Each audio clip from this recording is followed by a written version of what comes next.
শুভ দুপুর বন্ধুরা, প্রত্যেক দিনের মতো রান্নাবাড়ির দিকে চলে আসছি। তা আজকে তো চৈত সংক্রান্তি, আবার এদিকে মঙ্গলবার, আমাদের তো নিরামিষ। তো দেখো কি রান্নাবাড়ি করতেছি বন্ধুরা, করতেছি কি হয়েই গেছে আজকে। দেখো পিঠা খেতে লাগে।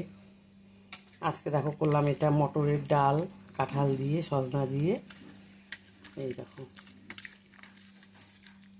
বাড়িরও সবাই ভালোবাসে, আমারও খুবই ভালো লাগে। একদম কচি কাঁঠাল এই দেখো দিয়ে করলাম। আর এখানে করলাম বন্ধুরা কিমা ভাজা, এখানে টমেটোর চাটনি, এখানে করলাম পাট শাক ভাজা, আর এখানে কলা আলু তেল বেশি করে দিয়ে কালো জিরা লঙ্কা দিয়ে এটাও ভাজা। আসলে তিতা টক এগুলাই খেতে হয়।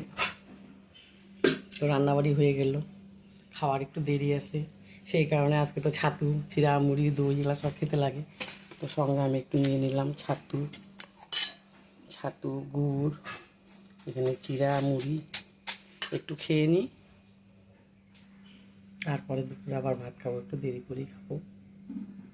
এই তো দেখো, সবাই ভালো থেকো, সুস্থ থেকো, সবাই খাওয়া দাওয়া করা হয়।